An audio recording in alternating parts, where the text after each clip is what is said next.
அதை பரிசுத்த நாமம் மகிமைப்படுவதாக.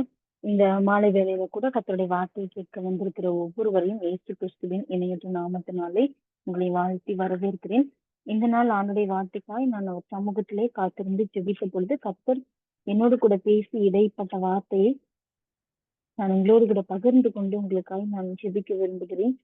என்னோடு கூட திருப்பிக் கொள்ளுங்கள். 45வது அதிகாரம். ஏசாயா 45வது அதிகாரம்.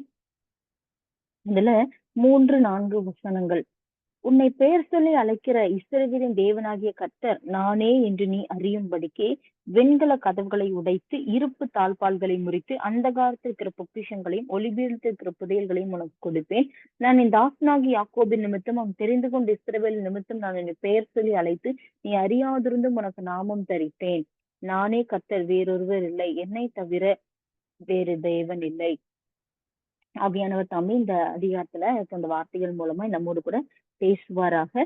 இங்க இந்த கோரேஸ் என்ற அரசர் பிறக்கிறதுக்கு 150 ஆண்டுகளுக்கு முன்பதாகவே அவரை குறித்ததான ஒரு தெளிவான தீர்க்க தரிசனத்தை ஏசாயா இந்த அதிகாரத்துல கர்த்தர் அவருக்கு கொடுத்திருக்கிறதையும் இதில் எழுதியிருக்கிறதையும் நான் இந்த அதிகாரத்துல நம்ம பார்க்க முடியும். கோரேசை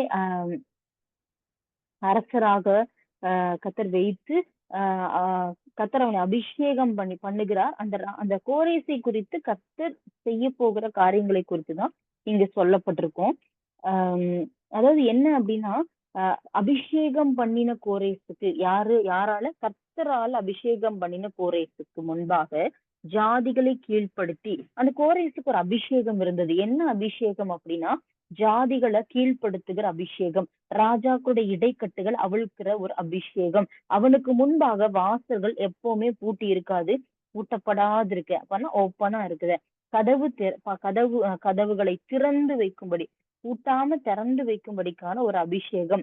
அவனை பார்த்து அவன் வலது கையை பிடித்து கொண்டு அவனுக்கு சொல்லுகிறதாவது, இப்படிப்பட்ட அபிஷேகத்தை கர்த்தர் யாருக்கு வைத்திருந்தார்? கோரேசுக்கு வைத்திருந்தார். கத்தவிழ்க்கிற அபிஷேகத்தை, கர்த்தருக்கு நேரா இருதயங்களை திருப்புகிற ஒரு அபிஷேகத்தை கர்த்தர் இந்த கோரேசுக்கு வைத்திருக்கிறார். அதாவது உலக மக்களை கர்த்தருக்கென்று மனம் திரும்ப செய்வதற்கு நமக்கும் ஒரு அபிஷேகம் தேவை. கட்டுகளை உடைப்பதற்கு அபிஷேகம் தேவை. கிறிஸ்துவுக்குள்ள வாலிபர்களை நடத்துறதுக்கு அபிஷேகம் தேவை. இந்த அபிஷேகம் அந்த நாள்ல யாருக்கு கொடுக்கப்பட்டது? கோரேசுக்கு கொடுக்கப்பட்டது. அதான் அடிமைத்தனத்தில் இருக்கிற ஜனங்களை நீங்க போய் உங்க ஆலயங்களை கட்டி எழுப்புங்கன்னு அவர்களை விடுவித்து அனுப்புகிறான். அதற்கு ஒரு அபிஷேகம். அந்த அபிஷேகம் ராஜாக்களுடைய இடைக்கட்டுகள் அவிழ்க்குமா, வாசல்கள் திறந்து வைக்குமா, ஜாதிகளை கீழ்ப்படுத்துமா. இப்படிப்பட்டவனோட கையை கர்த்தர் பிடித்து சொல்லுகிறார் என்னன்னா, நான் உனக்கு முன்ன போய், அததான் அந்த மினிஸ்ட்ரியை குறிச்சு சொல்றாரு, உனக்கு கோணலானவர்களை செவ்வையாக்குவம்பா, உன்னை பேசல் அழைக்கிற தேவனாகிய கர்த்தர் நான் தான் நீ அறியும்படிக்கு ஒரு காரியத்தை உனக்கு செய்ய போகிறேன்.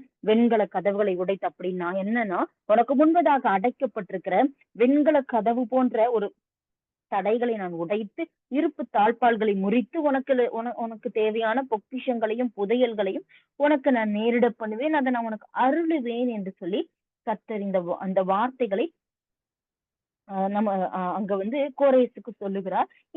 இந்த மாலை வேளையில ஆவியானவர் அதை நமக்கும் கற்றுக் கொடுக்கிறார். நம்மளுடைய வாழ்க்கையிலுமே அது நமக்கு சொல்லிக் கொடுக்கிறார். என்ன அப்படின்னா, நாமளும் இப்படிப்பட்ட அபிஷேகத்தை கேட்டு பெற்றுக் கொள்ளுகிறவர்களா இருக்கணும்.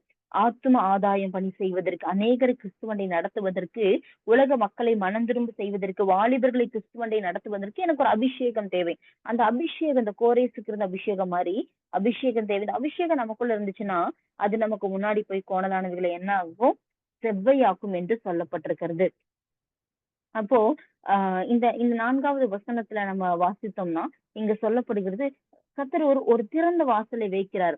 இரும்பு தாழ்பால்கள் முறிது, வெண்கல கதவுகள் உடைது, உள்ளிருக்கிற பொக்கிஷங்களை புதையல்களை உனக்கு கொடுப்பேன்னு சொல்றாரு. அப்போ ஒருவேளை இந்த வார்த்தையை கேட்டுக்கொண்டிருக்கிற உங்களுடைய வாழ்க்கையில அவர் இல்லாதது போல, உங்க அபிஷேகம் குறைந்தது போல, இல்ல நீங்க தனித்து விடப்பட்டது போல, உங்களுக்கு முன்பதாக ஒரு தடை எழும்பி நிற்கிறது போல இருக்கலாம். உங்க சூழ்நிலைகள் அப்படி கேள்விக்குறியா இருக்கலாம். ஆனா இந்த மாலை வேளையில கர்த்தருடைய ஆவியானவர் உங்களுக்கு வாக்கு கொடுக்கிறார். அந்த நாள்ல கோரேசுக்கு ஒரு அபிஷேகம் இருந்தது. அந்த கோரேசின் அபிஷேகத்தை ஆண்டவர் உங்களுக்குள்ளே வைத்திருக்கிற கர்த்தர் சொல்லுகிறாரு, அம்மா உனக்கு கொடுத்திருக்கிற தரிசனம் ஜாதிகளை கீழ்ப்படுத்தும், இடைக்கட்டுகளை அவிழ்க்கும். எனக்கு முன்னாடி அப்பா எழும்பி நிக்கிறாங்க ராஜாக்கள்னு சொல்லுவீங்கன்னா அவங்க இடைக்கட்டுகள் அவிழ்க்கிற அபிஷேகம் உங்ககிட்டதான் இருக்குது. உங்க வாசல்கள் பூட்டப்பட்டிருக்குன்னு சொல்வீங்கன்னா அந்த வாசல்களை திறக்கிற அபிஷேகம் உங்ககிட்டதான் இருக்கு. அதை நீங்க தட்டி எழுப்பும் பொழுது ஆவியானவர் கதவுகளை உடைத்து இருப்பு தாழ்பால்களை முறித்து உங்களுக்கு பொக்கிஷங்களை புதையல்களை தருவார். அப்படின்னா கோ ஹெட் அப்படின்னு சொல்லி சில தடைகளை உடைத்து உங்களை முன்னேறி போகும்படி வைக்க போகிறார். இந்த மாதத்தோட கடைசி நாள்ல வந்திருக்கிறோம். இந்த மாதத்தின் முதலாம் நாள்ல கூட அதாவது மார்ச் 1ஆம் தேதியில கூட கர்த்தர் நமக்கு வாக்குத்தத்தங்களை கொடுத்து நம்மளோடு கூட பேச ஆரம்பித்தாங்க. என்னன்னா, அந்த யூதருடைய எண்ணங்களுக்கெல்லாம் நான் உங்களை விடுவிப்பேன். நீங்க நீங்க கர்த்தரை முன்பதாக வைத்து நீங்க போகிறபடினால என்ன நடக்க போகுது அப்படின்னா, உங்களுக்கு முன்பதாக இருக்கிற அந்த சங்கிலிகள் அறுப்புண்டு விழுக போகிறது. உங்களுடைய விழாவில தட்டி பேதுருவை தட்டி அன்றை எழுப்புவார். உனக்கு முன்பதாக ஒரு ஓப்பன் டோர்ஸ வச்சிருக்கிறேன் அப்படின்னு சொல்லி தூதனை அனுப்பி அவனை தட்டி எழுப்ப வைத்து அவனுடைய சங்கிலிகள் தன்னால அறுபட்டு கீழே விழுகும்.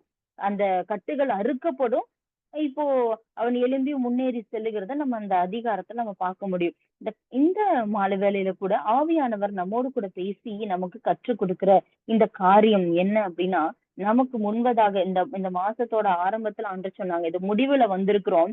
இன்னும் ஒருவேளை எந்த இடத்துல உங்களுக்கு வாசல் திறக்கப்படலையோ, எந்த இடத்துல அடைக்கப்பட்ட சூழ்நிலை இருக்கிறீங்களோ, எந்த இடத்துல ஒரு வாசலுக்காக எதிர்பார்த்து காத்திருந்து நீங்க சோர்ந்து போய் ஒரு வேலை அது திறக்குமா திறக்காதா அப்படிப்பட்ட ஒரு எண்ணத்துல இருக்கிறீங்களோ, இந்த மாலை வேலை கர்த்தர் உங்களுக்கு வாக்கு கொடுக்கிறாரு.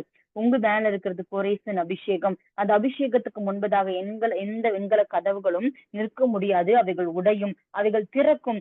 எப்பன்னா நீங்க கர்த்தரை முன்பதாக வைக்கும் பொழுது பாருங்க, இங்கேயே ஆண்டறத சொல்றாரு, நான் உனக்கு முன்னே போய் எங்கெல்லாம் நீங்க அவரை முன்னாடி விடுறீங்களோ அங்கெல்லாம் அவர் கோணலை செவ்வையாக்குவார். அங்கெல்லாம் உங்க அபிஷேகம் ரெட்டிப்பாகும். அங்கெல்லாம் உங்க தடைகள் உடையும். அங்கெல்லாம் கதவுகள் திறக்கப்படும்.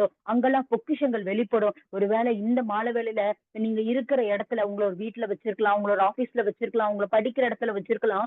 இந்த இடத்துல என்னையா ஆண்டவரே கொண்டு வந்தீங்க, இங்க எனக்கு திறந்த வாசல் இல்லை, இங்க எனக்கு ஒரு ஓப்பன் கேட் இல்ல, நல்லா படிக்க முடியல, நல்ல ஊழியம் செய்ய முடியல, நல்ல மனதோடு கூட என்னோட காரியங்களை செய்ய முடியல அப்படின்னு சொல்லி கேள்விக்குறியோடு இருப்பீங்கன்னா, ஆண்டவர் சொல்லாரு, நீ என் பிள்ளைகிட்ட சொல்லி என்ன முன்பதாக வைக்க சொல்லு. அப்போ நான் அவர்கள் வாழ்க்கையில வெண்கல கதவுகளை உடைத்து இருப்ப தாழ்பால்களை முறித்து அந்த காலத்துக்கிற பொக்கிஷங்களை ஒளிவெடுத்துக்கிற புதையல்களை என் பிள்ளைகளுக்கு நான் தருவேன் அப்படின்னு சொல்றாரு. அப்ப பொக்கிஷங்கள் புதையல்கள் என்று சொல்லப்படுகிறது உங்களுக்கான அபிஷேகம், உங்களுக்கான ஊழியம், உங்களுக்கான எதிர்காலம், உங்களுக்கான வழி திறக்கப்படுகிற ஒரு அனுபவத்தை குறிக்கிறது. இந்த அப்போஸ்தலரின் புஸ்தகத்தை எடுத்து நம்ம வாசித்தோம்னா, அப்போஸ்தலர் 12வது அதிகாரத்தில் இப்படியாக சொல்லப்படுகிறது. இங்க என்னன்னா, இங்க எல்லாரும் ஜெபம் பண்ணி கொண்டிருக்கிறாங்க. பேதுரு சிறைச்சாலையில இருக்கிறார். தேவனை நோக்கி ஊக்கமா எல்லாரும் ஜெபித்து கொண்டிருக்கிறாங்க. இப்ப இவன் 2 சங்கிலிகளால் கட்டப்பட்டு 12வது அதிகாரம் 5, 6 வசனங்கள்ல இருந்து நம்ம வாசித்தோம் என்று சொன்னால் இந்த வசனங்கள் இருக்கும். 2 சங்கிலிகளால் கட்டப்பட்டு சேவர்கள் 2 சோல்ஜர்ஸ்க்கு நடுவுல நித்திரை பண்ணி கொண்டிருக்கிறான். காவல்காரர்கள் கதவுக்கு முன்னிருந்து சிறைச்சாலை காத்து கொண்டிருக்கிறார்கள். கர்த்தருடைய தூதன் அங்க நிற்கிறான். அறையிலே வெளிச்சம் பிரகாசித்தது. அவர் உள்ள வந்தவுடனே வெளிச்சம் பிரகாசித்தது. பேதுருவை விழாவிலே தட்டி சீக்கிரமாய் எழுந்திரு என்று அவனை எழுப்பினான்.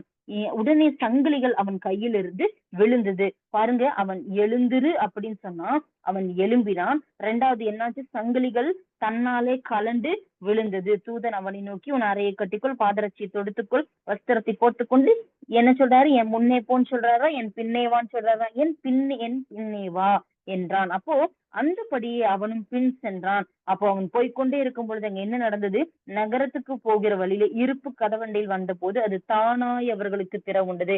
சில கதவுகள் திறக்கலன்னு யோசிக்கிறீங்களா? சில தடைகள் உங்க வாழ்க்கையில இருக்குன்னு யோசிக்கிறீங்களா? படிக்கிற இடத்துல, வேலை செய்யற இடத்துல, இருக்கிற இடத்துல ஒருவேளை அப்படின்னு நீங்க கேள்வியோடு இருப்பீங்கன்னா, பரிசுத்த ஆவியானவர் உங்களுக்கு கற்றுக் கொடுக்கிறார். நீங்க அவரை முன்பதாக வைக்கும் பொழுது அவர் உங்களுக்காய் வாசலை திறப்பார். நீங்கள் அவரை முன்பதாக வைக்கும் பொழுது அவர் உங்களுக்காய் வாசலை திறப்பார். உங்களுக்கு தெளிவை கட்டளையிடுவார். அந்த யூத ஜனங்களுக்கு ஏறுதல கைக்கும் அவனை விடுதலையாக்கும்படி செய்த கர்த்தர் உங்களையும் சத்துருவோட எண்ணங்களுக்கு, சத்துருவோட திட்டங்களுக்கு விடுதலையாக்க மாட்டாரா? பிரச்சனைகளுக்கு உங்களை விடுதலையாக்க மாட்டாரா? ஆண்டு சொல்லார், இந்த மாசம் முடியறதுக்கு நீ கொஞ்சம் நேரங்கள் தான் இருக்கிறது. உங்களுக்கான கதவு திறக்கப்படும், உங்களுக்கான வாசல் திறக்கப்படும், உங்களுக்கான பொக்கிஷங்கள் உங்களுக்கு வந்து சேரும், உங்களுக்கான புதையல்களை கர்த்தர் தருவார். எப்போ நீங்க அவரை முன்பதாக வைக்கும் பொழுது, நான் உனக்கு முன்னே போய் கோணலானவைகளை செவ்வையாக்குவேன். அபிஷேகம் இருக்கு, ஆண்டவர் அற்புதத்தை செய்வார், உங்க வாழ்க்கையில உங்களை பயன்படுத்துவார். ஆனா நீங்க அவரை முன்பதாக வைத்தால் அந்த பகுதி என்ன ஆகாது, சேதமாகாது. அவர் முன்பதாக போயிட்டா கடல் பிளந்துரும். அவர் முன்பதாக போயிட்டா எரிவு விழுந்துரும். அவர் முன்பதாக போயிட்டா அக்கினிக்கு இரையாக மாட்டோம். அவர் முன்பதாக போயிட்டா சங்கல்கள் தன்னால அறுக்கப்பட்டு விழுகும். அவர் முன்பதாக போயிட்டா இருப்பு கதவு தன்னால திறக்கப்படும். ஆவியானவர் சொல்றாரு, யாரெல்லாம் வாஞ்சியோடு ஏக்கத்தோடு கூட எனக்கான ஒரு வாசல் திறக்கப்படணுமப்பா அப்படின்னு நீங்க கேட்டு வந்திருப்பீங்க. தீர்க்க தரிசனமாக இந்த மாதம் முடியறதுக்குள்ள ஆண்டவர் மறுபடியுமா இந்த வார்த்தை உங்க காதுகள்ல கேட்க வைக்கிறாரு. என்ன தெரியுமா? அவரை நம்பி முன்னேறிப்போ, அவரை நம்பி முன்னேறிப்போ, அவரை முன்னாடி போக விட்டுரு, அவரை முன்னாடி போக விட்டுரு. சங்கலிகள் தன்னால கலண்டு விழுகும். இன்னைக்கு ஆண்டவர் சிலர் எழும்ப பண்ணுகிறார், சிலர் ஆயத்தப்படுத்துகிறார், சிலரை புறப்படுன்னு சொல்றார். மறுபடியும் சொல்றேன், சிலரை எழும்ப பண்ணுகிறார், சிலர் ஆயத்தப்படுத்துகிறார், சிலரை புறப்படுன்னு சொல்லி அனுப்புகிறார். அவர் உங்களுக்கு முன்பதாக போய் உங்க வேலையில காணப்படுகிற எல்லா கோணலானவர்களை செவ்வையாக்குவார். உங்க ஊழியத்துல காணப்படுகிற கோணலானவர்களை செவ்வையாக்குவார். உங்களுக்கான ஒரு திறந்த வாசலை கட்டளையிடுவார். உங்களுக்கான எல்லா சூழ்நிலைகளை கத்தர் மாற்றி அவர் முன்பதாக சென்று உங்களுக்கான பொக்கிஷங்களை புதையல்களை ஆண்டவர் என்ன செய்வார்னா உங்களுக்கு நேரிட பண்ணுவார். நீங்க அதை பெற்றுக்கொள்ளும்படிக்கு கர்த்தர் கிருபை பாராட்டுவார். அதுக்கு நம்ம என்ன செய்யணும்? அவரை முன்பதாக இன்னும் இந்த மாதத்தோட ஆரம்பத்துல சொன்னோம், கேட்டோம் இந்த வாக்குத்தத்தத்தை. இந்த மாதம் முடிய போகிறது, இன்னும் இந்த வாசல் திறக்கப்படலையே, இன்னும் எனக்கு இதுல விடுதலை கிடைக்கலையே, இன்னும் இதுக்கு அர்த்தம் புரியலையே, இன்னும் இதுல ஜெயம் எடுக்க முடியலையே, இன்னும் இந்த சூழ்நிலைகள் கேள்விக்குறியா இருக்குதே, இன்னும் என் தேவன் என் கூட தான் இருக்கிறாரான்னு சொல்லி ஒரு பயம் வருதே. அன்னைக்கு பேதுருக்கு அப்படிதான் இருந்திருக்கும். ஊழியம் முடக்கப்பட்ட நிலை, அவனை கைது பண்ணி உள்ள வச்சிருக்காங்க. அடுத்து அவனை சிரச்சேதம் பண்ண போறாங்க. விடிஞ்சா அவனோட அவன் தலையில இருக்காது. இப்படிப்பட்ட சுச்சுவேஷன். அப்படிதான் என் மரணம் வருதுன்னா வரட்டும்னு நம்பி என் தேவன் இருக்கிறாருன்னு அப்படி நினைச்சனால்தான் அவனால அந்த சூழல் நித்திரை பண்ண முடிந்தது. தேவனை நம்பி தன் வாழ்க்கையை ஒப்பு கொடுத்து நித்திரை பண்ணி கொண்டிருக்கிறான். இல்ல இல்ல இல்ல, இனிதான் உனக்கு இனி உனக்கு ஒரு டேர்னிங் பாயிண்ட வச்சிருக்கிறேன், இனி உனக்கு ஒரு வழியை வச்சிருக்கிறேன்னு சொல்லி அவனை தட்டி எழுப்பி ஓட வைக்கிறார். நீங்க சிலர் சோர்ந்து உட்கார்ந்துட்டீங்க. பரிசுத்த ஆவியானவர் சிலர் தட்டி எழுப்பி இதோ உன் பொக்கிஷத்தை எடுத்துக்கோ, இதோ உன் புதையல்களை எடுத்துக்கோ, இதோ நீ முன்பதாக நான் உனக்கு முன்பதாக போறேன், நான் உனக்கு முன்பதாக போய் கோணலானவர்களை செவ்வையாக்குவேன், கரடானவர்களை சமமாக்குவேன், உன்னோட பொக்கிஷங்கள் உனக்கு தருவேன்னு சொல்ல. நீங்க எப்பெல்லாம் அவரை முன்னாடி விட்டுட்டீங்களோ சங்கலிகள் அறுக்கப்படும், கட்டுகள் அறுக்கப்பட்டும். அதிகாலையில எழும்பி என் ஊழியத்துக்கு முன்னாடி போங்கப்பா, என் தனிப்பட்ட வாழ்க்கைக்கு முன்னாடி போங்கப்பா, என் படிப்புல எனக்கு முன்னாடி போங்கப்பான்னு சொல்லி யாரெல்லாம் அவர் சமூகத்துல உட்கார்ந்து ஜெபம் பண்ணி அவரை முன்னாடி விட்டுட்டு நீங்க பின்னாடி போறீங்களோ கோணலானவைகள் செவ்வையாக்கப்படும், பாவம் உங்களுக்கு தூரமாகும், பிரச்சனைகள் சூழ்நிலைகள் மாறும். நிந்திக்கணும்னு வந்தா கூட அவங்க உங்ககிட்ட சமாதானமா பேசிட்டு போவாங்க. உங்களுக்கு எதிரா பேச நினைச்சா கூட உங்க சூழ்நிலைகளை கத்தர் மாற்றுவார். உங்களை எதிர்க்கிறவர்கள் கூட உங்களோட சமாதானமாகும்படி செய்வார். அவரை முன்னாடி விட்டுருங்க. உங்க வாய்களை திறந்து சொல்லுங்க, அப்பா இந்த பிரச்சனையில நீங்க முன்னாடி போயிருங்கப்பா, இதை எனக்கு ஹேண்டில் பண்ண தெரியல, நீங்க முன்னாடி போயிருங்க, நீங்க முன்னாடி போய் எல்லாத்தையும் சரியாக்கிருங்கப்பா, நான் பின்னாடி மட்டும் வரேன்ப்பா. ஆசா அன்னைக்கு சொன்னா, அப்பா அவன் உங்களை மேற்கொள்ளாம பாத்துக்கோங்கப்பா, அவன் உங்களை மேற்கொள்றவாம பாத்துக்கிடுங்க. ஏன்னா எத்தியோப்பியன் வந்து நிக்கிறான், லட்சக்கணக்கான ஜனங்களோட நிக்கிறான்னு சொல்றான். அதுக்கு என்ன அர்த்தம்? அவரை முன்பதாக நிறுத்துகிறான். தனக்கு படைபலம் இருக்குது, தான் அலங்கத்தை கட்டி இருக்கிறான், தான் பாதுகாப்பா இருக்கிறான், தனக்கு இலைப்பாறுதல் இத்தனை நாள் இருக்குது, பிரச்சனையே இல்ல. அப்ப அவனுக்கு எத்தனையோ படை பலம் இருந்திருக்கும், அவன் எத்தனையோ லட்சக்கணக்கான ஆயுதங்கள் எத்தனையோ பேரு வச்சிருப்பான். அப்ப அவங்களெல்லாம் முன்னாடி நிறுத்தல. எத்தனையோ அவனுக்கு தெரிஞ்ச ராஜாக்கள் இருந்திருப்பாங்க, அவங்க பலத்தெல்லாம் முன்பதாக காமிக்கல. அவன் தேவ பலத்தை முன்பதாக வைத்தான். அவனுக்கு வாசல் திறவுண்டது. திரும்ப சத்துரு எழும்பாதபடி முறிந்து விழுந்தார்கள். தீர்க்க தரிசனமா கர்த்தர் சொல்லுகிற இந்த மாசத்தோட முடிவுல சில கிரியைகள் உங்களுக்கு முன்பதாக முறிந்து விழுகும். அது இந்த ஏப்ரல் மாதத்துக்குள்ள நுழையாது. கர்த்தர் அந்த காரியங்களை மாறி போக பண்ணுவார். உங்களுக்கான கதவை திறப்பார், உங்களுக்கான வாசலை திறப்பார், உங்களுக்கான பொக்கிஷங்களை உங்களுக்கான புதையல்களை உங்க கையில கொடுக்கணும்னா நீங்க அவரை முன்பதாக விட்டு நீங்க முன்னாடி போயிருங்கப்பா. ஆசா தேவனை முன்னாடி விட்டான், அந்த இடத்துல எத்தியோப்பியன் முறிந்து விழுந்தான். எப்பெல்லாம் ஆண்டவரே இந்த யுத்தம் உங்களோடதுப்பா, ஆண்டவரே இந்த காரியம் உங்களுக்குப்பா, ஆண்டவரே இந்த சூழ்நிலை நீங்க பாத்துக்கங்கப்பா, எனக்கு தெரியாதுப்பா, வாட்டவர் நீங்க அவர்கிட்ட ஒப்பு கொடுத்து நீங்க பாத்துக்கிடுங்கன்னு சொல்லிட்டீங்கன்னா அத அவர் டேக் அவுட் பண்ணிடுவார். அவர் பாத்துக்குவார் அந்த சூழ்நிலைய. நம்மளே நிறைய நேரம் போராடி கொண்டிருக்கிறதுனாலதான் சில வேளையில ஒரு ஏதோ ஒரு இடத்துல ஒரு ஒரு ஒரு ஒரு சின்ன குழந்தை இருக்குன்னு வச்சுக்கோங்களேன். அந்த குழந்தை கையில ஒரு ஒரு ஒரு குழந்தை ஒரு ஃப்ராக் போட்டிருக்கு. இப்ப அந்த ஃப்ராக் ஏதோ ஒரு இடத்துல சிக்கிக்கிச்சு. இப்ப அந்த ஃப்ராக்க என்ன செய்ய முடியல, எடுக்க முடியல. அது அந்த இடத்துல இருந்து இந்த குழந்தை வேகமா இழுக்கும்னா அது கிழிஞ்சிரும். ஆனா அது ஒருவேளை அவ அப்பாட்டையோ அம்மாட்டையோ கொடுக்கும்னா இப்படி ஆயிட்டுன்னு சொன்னா அது அழகா அதை கிளியப்படாதபடிக்கு அதை எடுத்து கொடுப்பாங்க.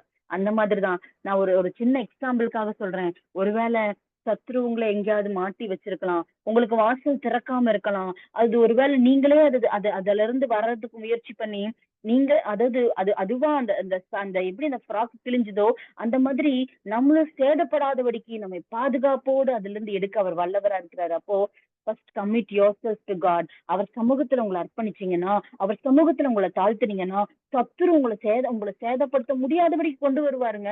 ஏன்னா அக்னிக்குள்ள அவங்கள அனுப்புறாங்க. அவங்க சொல்றாங்க, என் தப்பு வச்சாலும் தப்பு வைக்காட்டி அவர்தாயே ஆண்டவர், அவர் எங்க கூட இருக்கிறாருன்னு சொல்லிட்டு போறான்.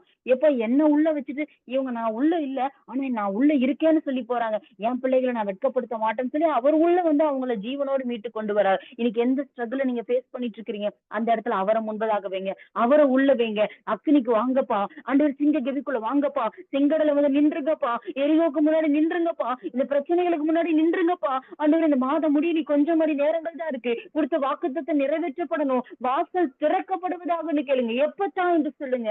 கர்த்தர் சிலருடைய வாசல்களை திறக்கிறார், சிலர் கட்டுகளை அறுத்து போடுகிறாரு. நீங்க எதற்காக, ஊழியத்துக்காகவோ என்ன காரியத்துக்காக ஒரு சமூகத்துல கேக்குறீங்களோ அவரை முன்பதாக வைத்து உங்க காரியத்தை துவங்குங்க.